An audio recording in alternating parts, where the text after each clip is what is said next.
Spain. It has been very funny. But I really wanted to come because I knew about this group, Mariana, so I wanted to visit and maybe start making some collaboration. So I thought, why don't we talk about blades and gravitation?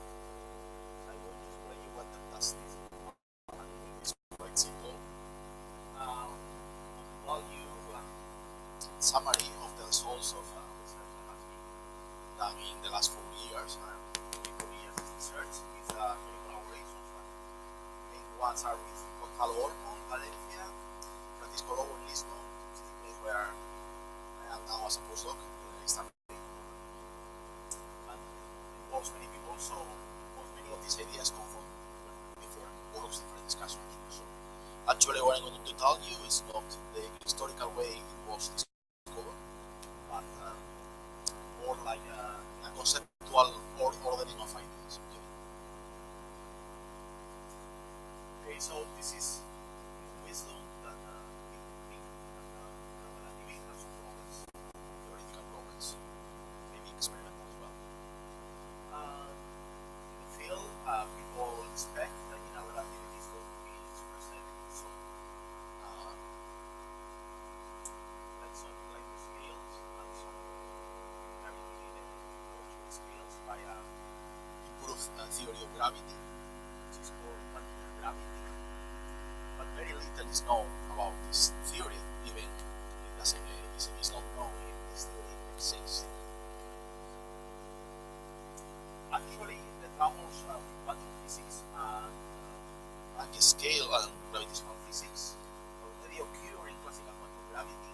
The best example is by Hawking's radiation, and consider the problem of evaporation of a black hole, how to find the information goes wrong. This is an important concern. And if you go to the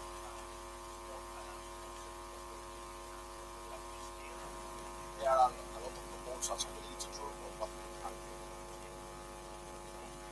There are very popular ideas like string theories, and also some popular ideas like geometries, quantum gravity. So if we have this quantum theory of gravity, we should be able to do physics as high now energies. But we also have some predictions and lower energy physics. So what kind of frameworks will be suitable for describing this quantum gravity physics at lower scales? So what kind of effective description of gravitational physics we could have? Actually, this is very important because the number of servo-balls that we have are very limited. The experimental power that we have to prove the quantum gravity is limited. So at the end of the day, we could have access only to a particular sector of the theories. So studying effective description using classical models or quantum gravity models could be useful. Actually, it could be very interesting to develop the underlying theory of gravity. Okay? So in this sense, this kind of approach is more modest. It's not looking for the unified theory of gravity. Instead, it's looking for some ideas like in quantum electrodynamics, where with classical effective Lagrange theories we can get some insights on how the full quantum regime could be.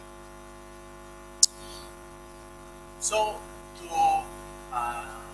study this approach, the best starting point is to consider a very successful idea of classical gravity, which is the idealization of planets as bodies moving along geodesics. Actually, of all observers are moving along geodesics. So it's something that has been at the experimental level very successful.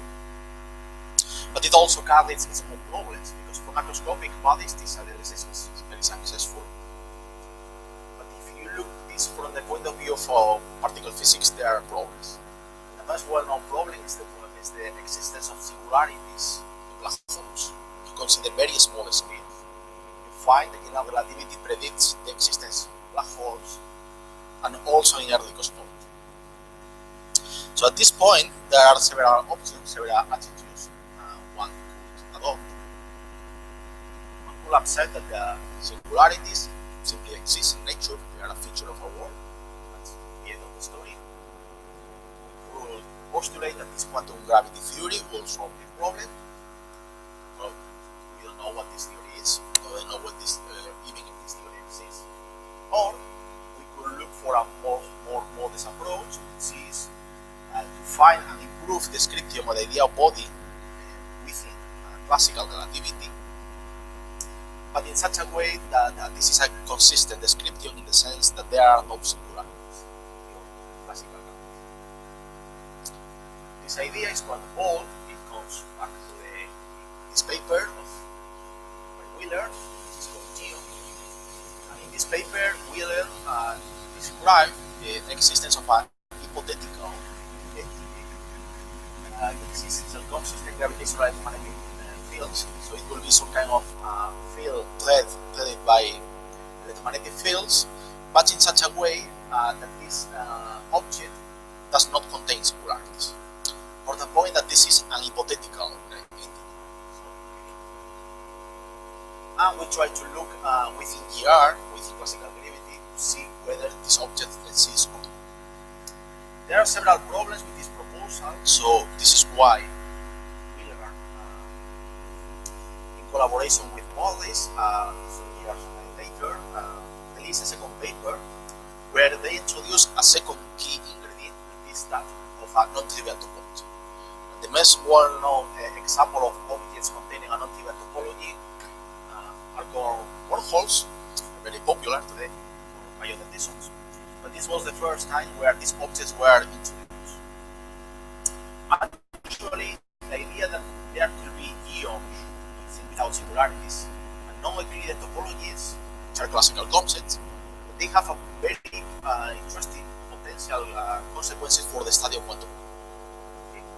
So in this idea of geons with non-trivial topology, what you have is an object which has two mounts, okay, and there is a flux, electric flux, that is closed.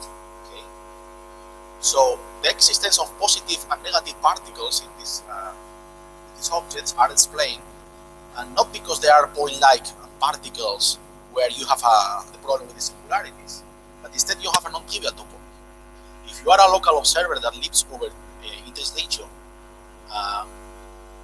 get a closed surface enclosed in the wormhole throat, apply Gauss theorem, you will say, okay, inside this surface there is a point-like singularity creating this electromagnetic field. But this is the point of view from a local observer. If you see the whole picture from outside, you will see that there are no point-like singularities, point-like charges. There is only a electric flux which is closed, and there are no sources. So the net total electric charge is zero, but locally there is a positive charge and a negative charge. Okay. So this is the idea that Mollis and Wheeler introduced. This idea carries its own problems. Actually, geons and non-trivial topologies play a role in a larger picture, which is this idea of space-time form. This idea is used in different approaches to quantum gravity, and it implies that at the scales we are currently improving, space-time look like a continuous. But if you prove have enough high energies at low, small enough scales, you will see that there is not a continuum. There is a fluctuating structure manifold with bubbles, dipoles, and all kinds of the wormholes will be a particular type of this. Okay.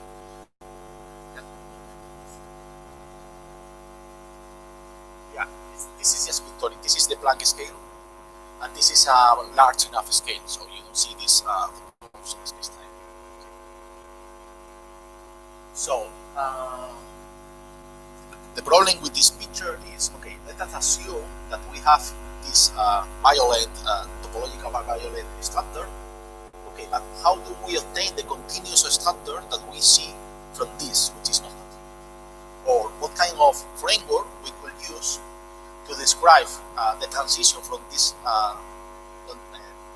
non-trivial topological non-trivial structure to this continuous?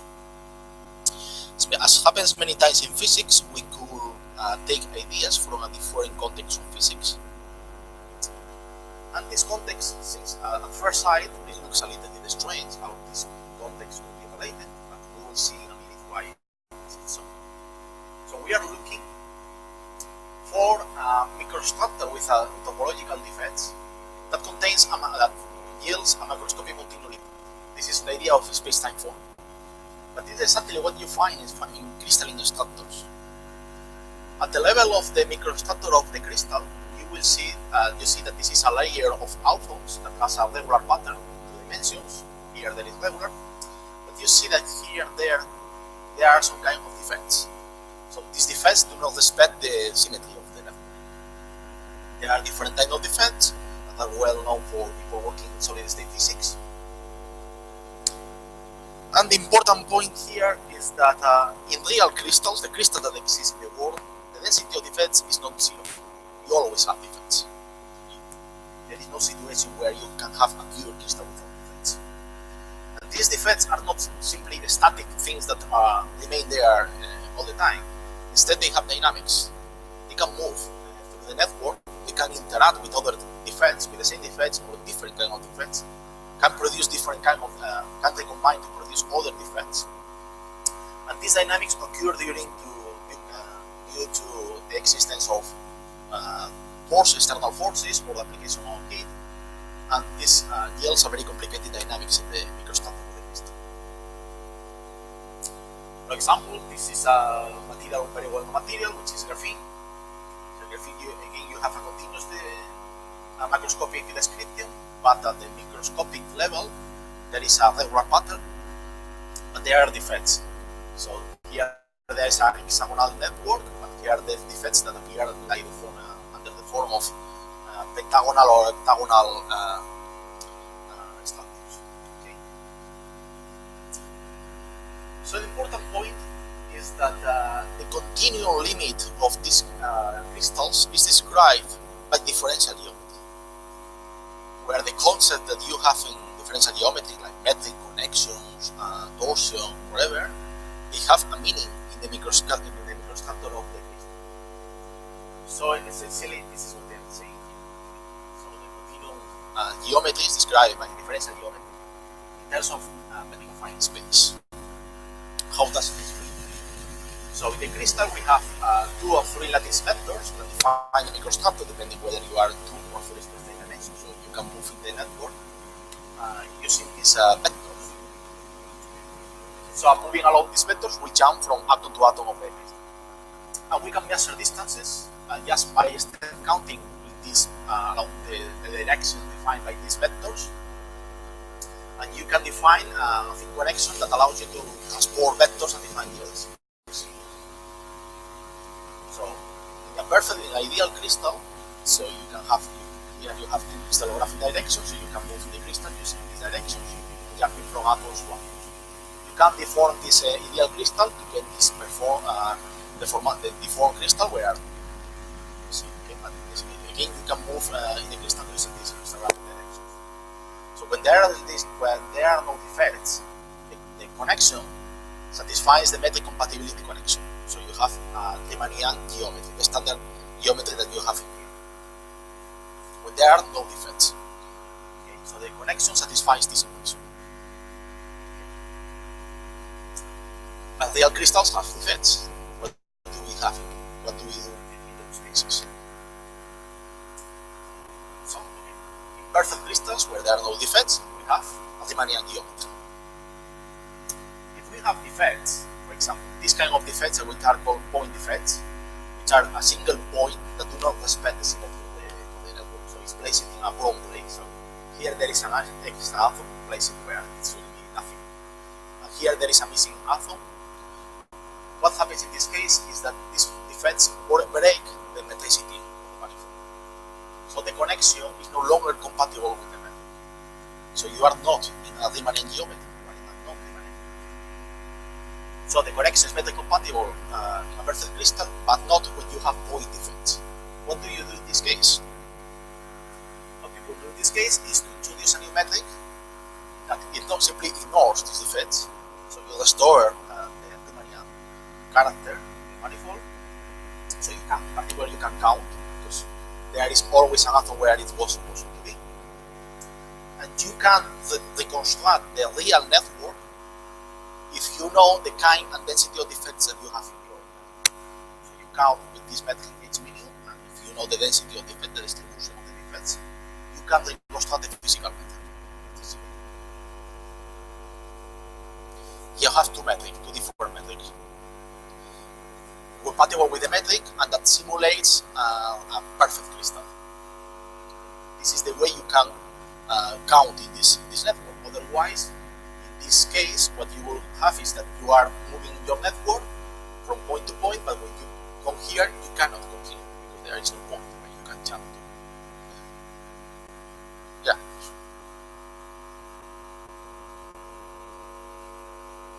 Which is yes, that's it. It's compatible with the connection, simulates a perfect crystal. Okay, but the physical metric does not satisfy the metric compatibility connection. But you have two metrics in this context. Other kind of defects like torsions, in this case, crystal dislocation, which is another very important defect for the characterization of crystals, can be shown to be related to torsion.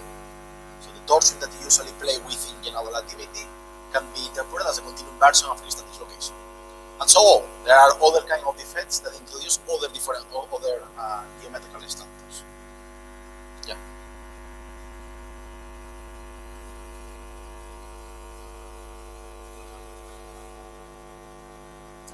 No. There is curvature.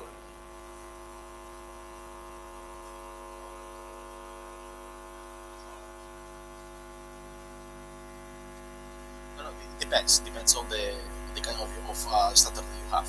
We will see later what is going on close to the defect. But this is a local deformation in the sense that if you are far away from the defect, you don't feel the existence of the defect because it's a local modification. Far away, the structure is Riemannian. It's only when you approach to the defect. Okay, this will be important later.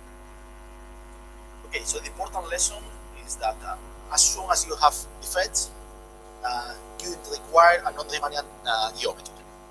This description can include non-metricity, can include distortion, can include all geometric structures, or can include everything at the same time. Depending on the kind of crystal that you have. Okay, so let's now switch to the to classical relativity. Okay, so we are going back to physics, for theoretical physics in this case, and we start. We define a new action of modified gravity. So essentially, your action is going to be a function of the metric and the contractions of the metric with the Riemann tensor. So there are many different contractions and combinations that you can have. So for example, you can just construct the curvature scalar, just constructing the metric with the Ricci. You can construct the Ricci with itself, or you can make a Kreutzmann in your theory. There are other things that you can do. When you see modified gravity in the literature, this is essentially what you have. So for example, if you only have this object and you construct a function of this object, you have FR gravities. Okay. So these kind of objects are higher order powers of this object in the action that is motivated by quantum field theory including phase and they also appear in approaches to quantum gravity. Okay. So when you expand these approaches to low energies, you find corrections to the Einstein-Hill gravity. So in here you only have this object, but in general you can have other corrections to your gravity. The problem with having this correction is well known, and it's the fact that as soon as you introduce other corrections, you have a theory with four order field equations and ghost. This is very well known. Unless not all of them. Yeah. So, but there are some tricks that you can play, particularly if you introduce quadratic combinations of these objects with some constants and tune the constants in an appropriate way, you can make the equation to be second order. This is called the Lovelock family. If you are in quadratic gravity, this is Gauss-Grund. Okay. There are other tricks that people play in the literature to obtain second order equations. And the problem with the Lovelock family is that is that not provide modified dynamics in 4 dimensions, only in the context of higher dimensions. So this is a homework. So first you need to do the constants, and even in that case you don't obtain modified dynamics in 4 dimensions. So this is a very well-known problem. What is not so well known is that there is a simple solution for this, which is to adopt the metric affine version of the theorem. What does this mean? Usually in differential geometry we have 2 independent geometrical structures, which are the metric and the connection. The metric is something that allows you to define quantities which are locally in space, like areas, volumes, distances. If you want to move from a system to another, you need an extra concept, which is that of the provided by the connection. The connection essentially tells you about the properties that remain invariant under certain transformations. So standard parallelism is something that is driven by the connection. They are independent, logically and mathematically independent. But we are used, in the case of ER, to say that the connection is a secondary object because it's given by the Christoffel symbols of the metric. So if the connection is compatible with the metric, and the only player in town is the metric. If you have the metric, you have the connection, because the connection is derived from the metric. But this is not necessary. This is something that happens in GR. The problem with these 4-order equations with goals is that you impose in your theory the metric to be compatible with the connection. That does not need to be so if you are not in GR. Actually, if you are in GR, do not impose any constraint between metric and connection. Then you allow them to be independent fields, make a variation of the action with respect to the metric, you get some equations. Make the variation of the action with respect to the connection, and obtain a different set of equations. But if you solve the field equation for the connection, the solution is precisely given by the Christoffel symbols of the metric. So no matter whether you impose a priori in your theory that the metric is given by the Christoffel symbols, so the connection is given by the Christoffel symbols of the metric or not, at the end of the day you obtain the same result. But in general, this is not true.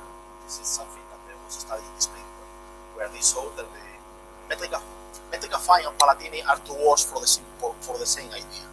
Okay, so do not be confused by this. So in general, it's not inequivalent. Actually, the only place where they are equivalent is precisely in the Lovelock family. It contains, as a particular case, GR. So this explains why in GR they are the same. So okay, let us assume that we have a theory of gravity that depends only on 2 curvature scalars, R and the chi-square. Okay, so if you don't have the chi-square, you have FR theories, and if R is equal to R, you have here. And obtain the field equations a la Palatini. So you make a variation with respect to the metric and get a set of equations. Make a variation with respect to the connection and get a different set of equations. If you are in GR, this is not here, this is 1, and this is R. So R mu minus R half of mu equal to and in these equations, this is not present, and this is 1. And this equation, the covariant derivative of all this, the solution is, again, the Levi-Civita.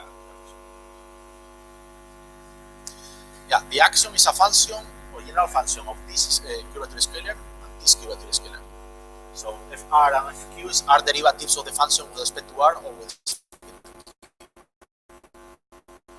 So if Q is not present, it's 0. R and Einstein. Here, this is the compatibility equation between metric and connection. Okay, so is this clear? So it's 2 independent variations. The same can be done in here. The point is that in here, this equation is immediately solved. You know how to solve it. Actually, the fact that you know how to solve this equation in the case of here provides a strategy to solve these equations in the case of modified gravity. Because in general, we don't know what is the solution of this equation, but we know what is. So okay, so let's play this trick and rewrite the connection equation in this form. Okay, so what we do here is these 2 objects redefine here, just rewrite this equation in this way. where this object here is this. Okay, so this equation with this definition is this equation. Important point here why you can do this is that this object, the objects here, via this equation tells you that these objects only depends on the matter. They are functions of the matter. And because of this is why you can rewrite this equation in this way. So you introduce a new random tensor H and simply rewrite this equation like this one. This will give you a relation between H, G, and sigma. So you can rewrite this equation in this way.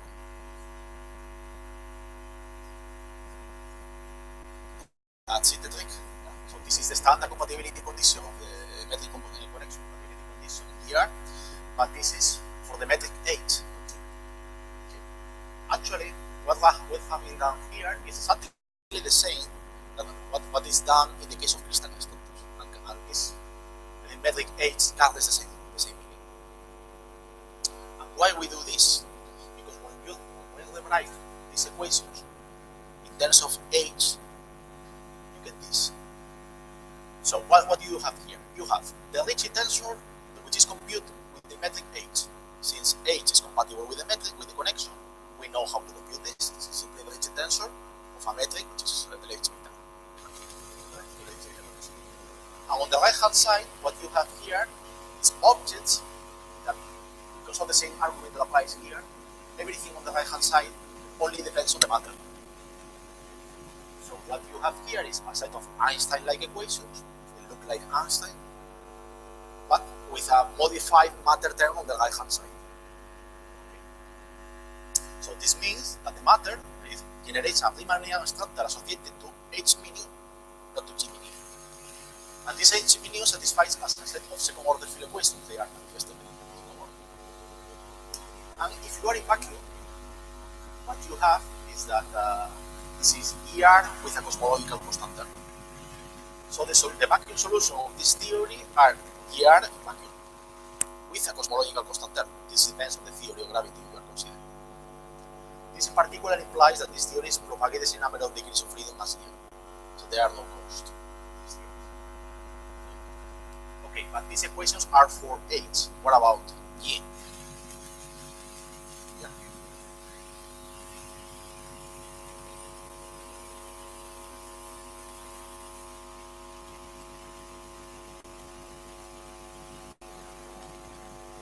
Yeah, sorry.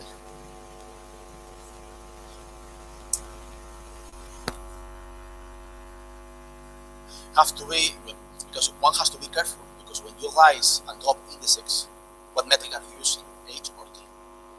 Have to be careful with that. If you write it in this way, we know how to compute this immediately. If we drop the index, what metric should I use, G or H? That's the problem. This notation is clear what you are doing. So you put a line element for the metric H. H is compatible with the connection, so you can compute the components of the connection the standard way. And with this metric H, you immediately get the Ricci tensor for this H. Okay, so there is no confusion of what metric you are using. So, in many cases of interest for research, the explicit relation between H and G mu, which is derived by sigma, can be obtained in analytical form. So this means that if you obtain a solution for these equations, you immediately get a solution for the metric G mu, physical metric. And since this transformation is driven by the matter or only by the matter, the field equations that are second order for H are also second order for G mu. And this trick provides a full solution for a given problem for a physical matter source. So no matter what kind of problem you are doing,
the matter, things are much simpler. If you have something more involved, it can be, in practice can be impossible. And this strategy, it only makes sense if you can find algebraic transformations. If you need to run the computer, this is not difficult. Go directly to the field equations. Okay. So, more on the relation between crystals and gravitational physics. There is this nice paper where they study the problems of point defects in crystals. And they argue that the mass of a point defect, the local mass of a point defect, can be computed as the difference of volume between the crystal defined with the defects and the crystal defined without the defects. So, this, in our case, this would simply suggest an axiom of the form. The difference of these two volumes is given by the volume element of the physical metric and the metric compatible with the connection. This is what this paper states. That the mass of a point defect in crystalline standards can be computed this way. So this metric is compatible with the metric, with the connection. This metric is not compatible with the connection. This will represent the real crystal with defects. This will represent the crystal, the perfect crystal. This is what this paper suggests. The funny thing is that there is a sixth action in gravitational side, which is exactly that. Which is the comparison of two volume elements. The volume associated to the physical metric is not compatible with the connection, and this, which is compatible with the connection. So just call this Q, and you have what you want. And this is called body from gravity. It was introduced by completely different reasons, actually by geons and the same thing. There is a small parameter that controls the limit to here. Actually, if you expand in series of this epsilon, you will obtain that the field equations here. If you expand in series of epsilon, you get this. So you have here with the cosmological constant term and extra corrections that are suppressed by powers of epsilon. Okay, so epsilon is very small, so you have here plus corrections. Okay. And actually, the vacuum field equations are the same as ER plus vacuum. The level of field equations you can also see that this effective constant is related to this lambda. So if lambda is equal to 1, this is a Minkowski. Okay. The point about peripheral gravity is that it's another member with all the properties of all Palatini theories. So the theories I was introducing FR, corrections with H squared, everything, all the properties that these theories have, and the formulation is everything the same for peripheral gravity. Actually, peripheral gravity is simpler, much simpler, even more simpler than FR gravities. Which is why it's very funny to work with peripheral gravity. So at third order, peripheral gravity recovers quadratic gravity. Okay, so let's go into obtain solutions to this thing. So we consider an electrostatic Maxwell field described by the standard action Maxwell, including a unit tensor, and if we take the choice related to Planck square in this form, okay, so this parameter epsilon. Okay, you have this. So you have to define constants to put it in this form, equal to 1, so you have essentially that epsilon is minus length square, length mean square. So this means that the epsilon is relative. If you do this, one finds that the peripheral gravity and this quadratic theory of gravity provides for an electrostatic field the same solutions. Essentially, this is related to the symmetries of the inner tensor. So the solution for this problem with electrostatic spherical solutions is the same for peripheral gravity and for quadratic gravity. This is a coincidence of the thing. So you can solve peripheral gravity, or you could solve quadratic gravity with electromagnetic field. When you do this, always bearing in mind that epsilon is going to be negative, you get a theory that has some scales, has a charge scale, has a some minimum scale, so the radial coordinate is going to be rescaled by this factor, C. Okay, so this is just technical definitions, but the important point is that if you expand this metric for large distances, what you get is the Reisner-Nostrom solution, okay, of the Einstein-Maxwell field equations. This makes sense because these theories, when you are far away from the sources, they reduce to ER, so you need to obtain the corresponding solution in ER, which is the Reisner-Nostrom black hole. But when you go to the center, in the resonant nostrum space-time, when you put r equal to 0, the metric explodes, the curvature explodes, we have all the problems that are well known in the case of here. But it happens that in these theories, there you cannot go to r equal to 0. There is a minimum value of the radial coordinate. So this is why we scale the radial variable into this form, because now the minimum distance that you can attain is a finite distance. So in general, you have the minimum distance given by this scale. So we have a scale to put this form. And the metric there behaves in a completely different way from the resonance to solution. So it's actually driven by this. This is the leading term. Actually, when you study this space-time, you see here that the behavior of the radial coordinate behaves this way, so you can solve this equation with these definitions to see how the radial coordinate behaves. And when you do this, you can plot it, you get this. This is the radial coordinate that you obtain, and this is the behavior. So here we are in here, so the two coordinates are the same, so the dotted line is here, the solid line is this peripheral gravity. So it's the same as here, it's the same, but here there are modifications. And here the radial coordinate gets a minimum, bounces off. So in the case of ER, the solution ends here, because there is no way to continue to the other side. But in this case, the radial coordinate bounces. Actually, taking this into account and to apply the method, this is the method that you have in a wormhole geometry. Actually satisfies all the conditions required for to be a wormhole geometry. Now in this form, it's written explicitly in terms of the radial coordinate x, because x is a coordinate that covers all the manifold, from plus infinity to minus infinity. You can rewrite the metric in terms of the metric of the radial coordinate sheet, but then you need to cover all the manifold. So you need a coordinate here and a different coordinate there. But in terms of x, you can cover all the manifold. Okay. So there are two alternative ways of writing the wormhole here. Actually, even when the corrections are happening in a very small region close to the center, the causal structure of the manifold can change.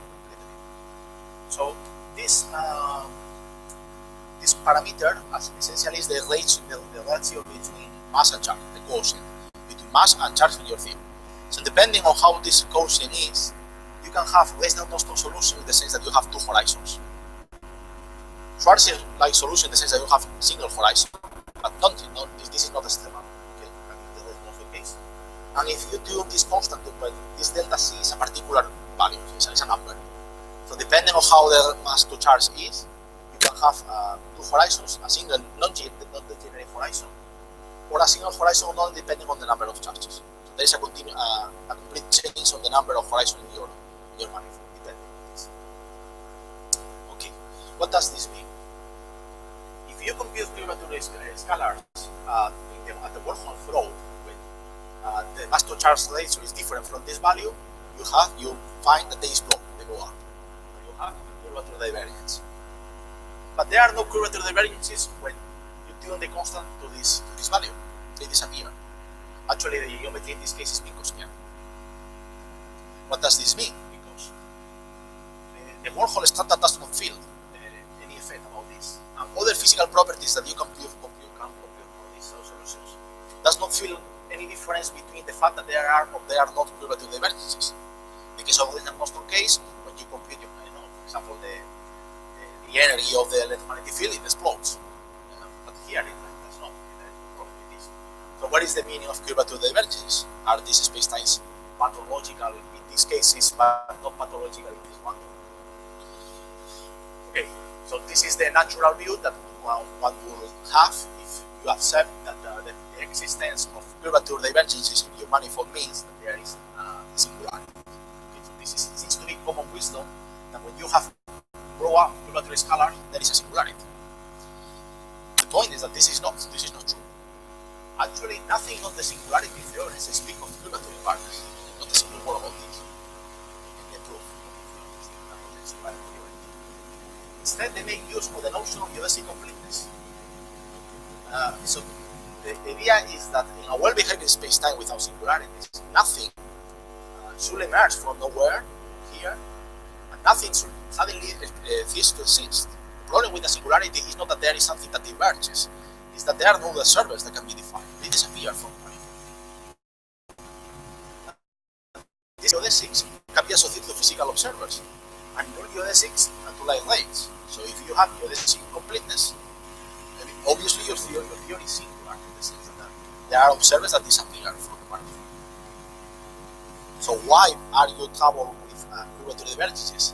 From a practical point of view, is that most of the examples in general relativity physical content, in those cases where the space-time is geodesically incomplete, the curvature scalars also diverge.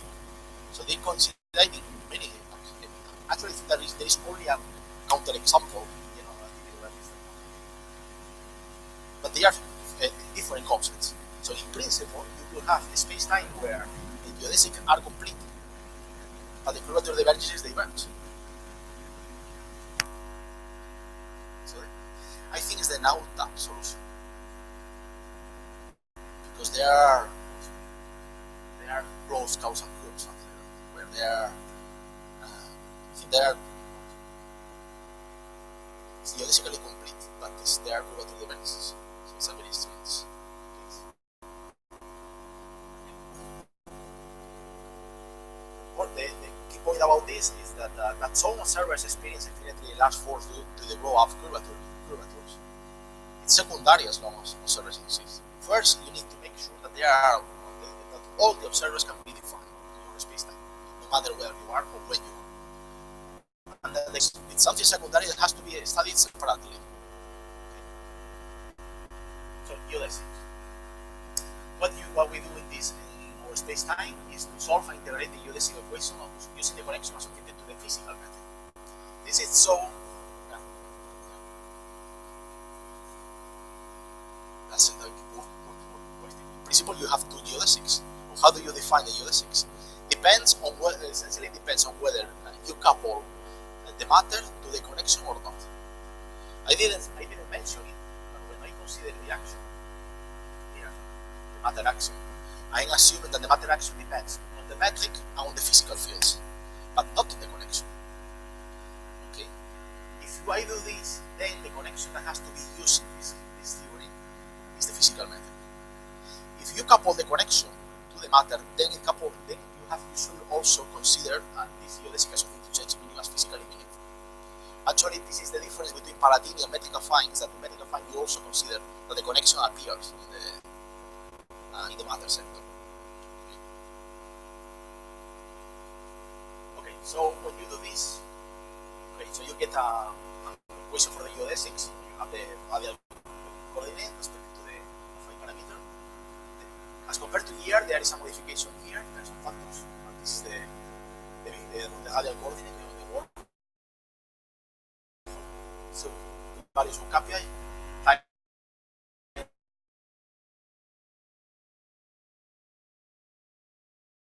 null or time. So you have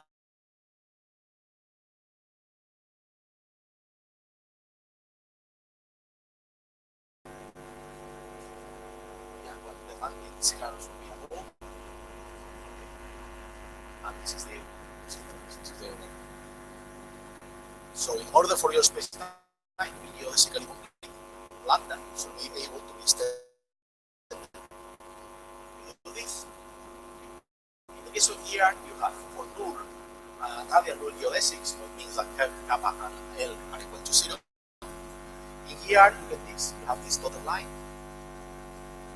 And this is why, in the case of here, you have a singularity. Not because the blow-up or curvature scalars, they also blow up, of course. But the problem is that there is not any completeness of geodesics. You cannot understand it unless you violate energy conditions. Of course, a completion of the manifold, but this violates the energy conditions in agreement with the singularity theory. But in this case, we have energy matter satisfying all the energy conditions, but the geodesics here, because of the presence of the wormhole, can be extended. Sorry?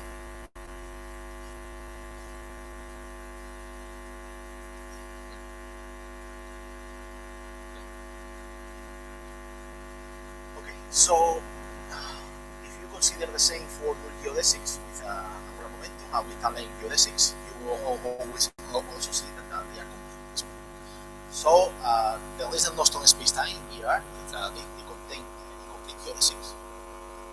And this modification, the geodesics are complete. Okay. So this is the middle. So what about curvature divergences? Make a separate analysis, which is quite technical. You have to make. Actually, there is a historical discussion in the literature between Dibler and Korlach and Molan people discussing about this idea of stone with singularities, depending on whether a physical observer that crosses this region, they are destroyed or not in the process. If they are destroyed, they are stone. If they are not destroyed, they are. Actually, this classification is limited because they are focusing on a point line singularities. But they are not point line. This is what Nolan make some papers where he discussed point line singularities or singularities that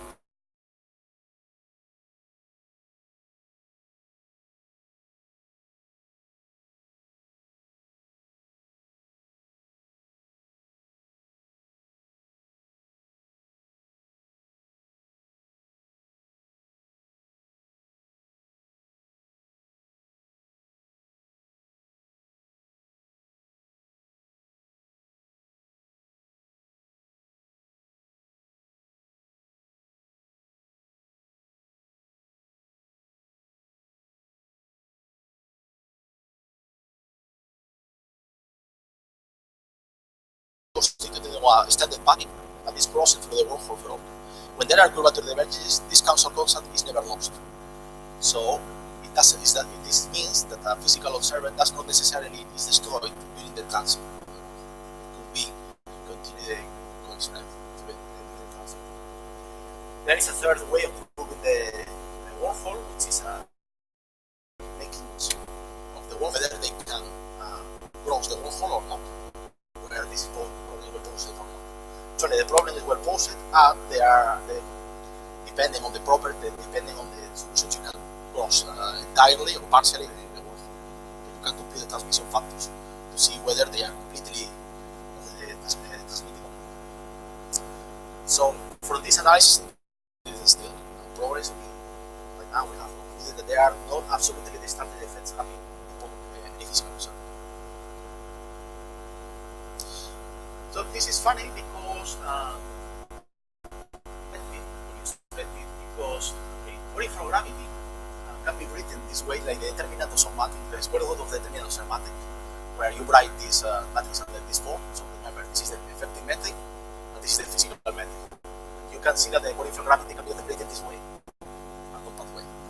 So this idea is to introduce a generalization of this, just by making a function of this one. So if this function is one half of this function, so you get according from gravity, and try to see whether you can avoid Big Bang singularities. Okay, you can do this. So you get a perfect fluid from the description. Okay, just plotted for a particular equation of a state.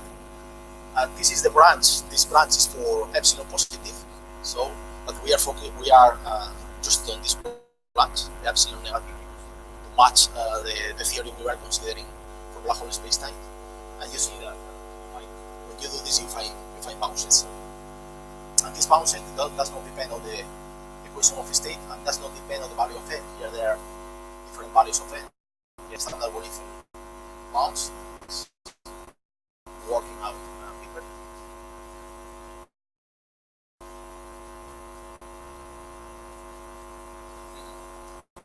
Yeah, working for gravity is well known what happened. We were studying generalizations of working for gravity. So we were changing the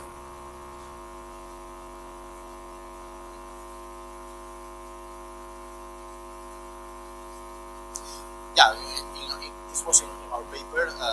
What we did is to say, in case of working for gravity, we are selecting a particular function. So why this function and not any other particular function? Actually, this is not the most general thing you can do, because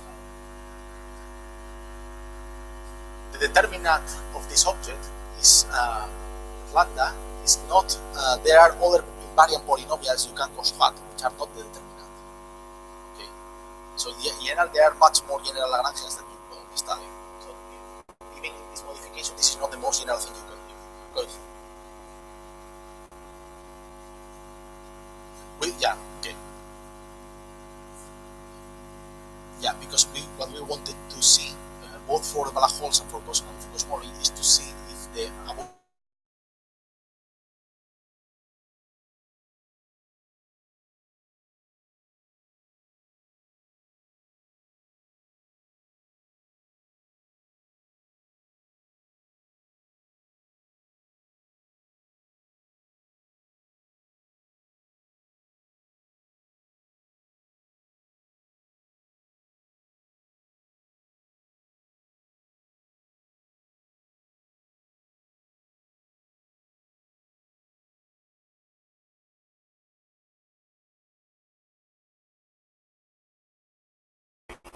has to conclude because time is over. Is that so as you have seen, the medical affine approach, affine expected phenomenology, black holes, basically cosmology, in particular with the solution of singularities. There are many other things, but we don't have time for it. From our analysis, it seems that the second order character and cost-free character of the field equations are quite a generic feature of Palatini formulation with gravity. And the avoidance of space-time singularities in black holes, it's quite generic. It's not only happening for infant gravity and quadratic gravity, but also for affine gravities. Okay. So, in relation with solid state structures, crystalline structures, I just remember that real crystals have always defects. The existence of point defects generates no metricity, and the existence of other kind of defects generate other kind of geometrical structures. Okay. That has been very poorly explored. And this is because the main motivation to consider these geometries is that determining whether the structure of space-time is determinate or not is something that has to be answered by experiment, not by convention of tradition. So even if the field is to be dominated by the metric approach to gravity, doesn't mean that this is true. So we could explore other possibilities to see whether we solve problems or okay. So I'll leave the reference of the topics for the last slide, just in case you are interested in one particular aspect of this research. That's all. Thank you very much.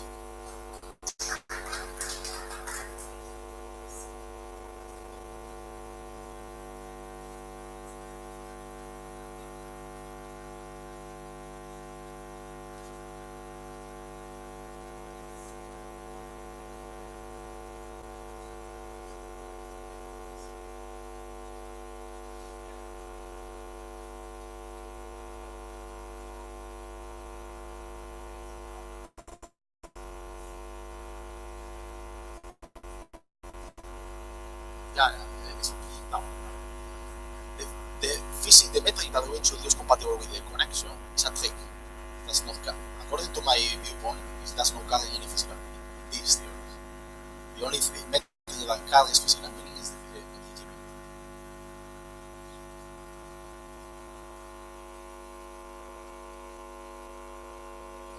So, I mean, it's because it's there could be other ways to solve the field equation introducing additional auxiliary methods. So I don't see why one should question about fundamental these methods because they can be meaning.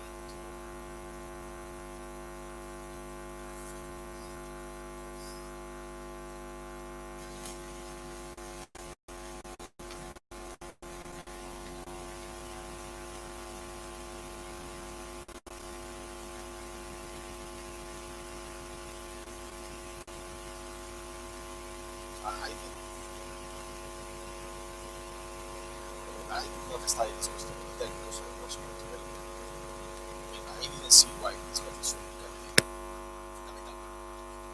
To me, it was just a trick to solve equations. Maybe by the exploration of the relation between crystals and modified gravity, one could find that there is a fundamental meaning. The Galilean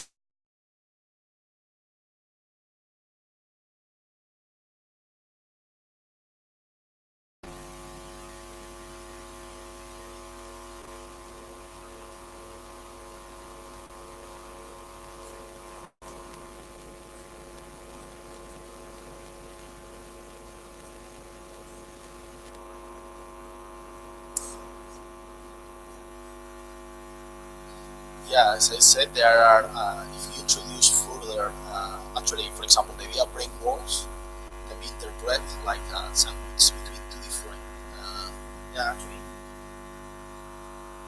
this brain wall. I was studying the interpretation of the brain wall scenario according to this idea that you have a system, five-dimensional system, where you have introduced a layer of a different material. And interpret the brain wall idea and affine formulation. But in more general sense, that there are other kind of effects like textures that break connectivity, the manifold. It's actually an interesting affine. These are the questions we talk about. So you can try to go and solve it if you think. So if you introduce more general standards, the physics mathematics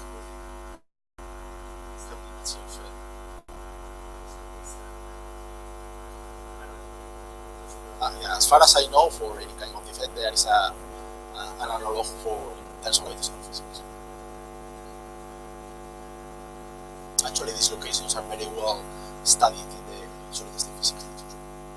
Only recently the point defects gain context. So this means that the mathematical formalism is not so well designed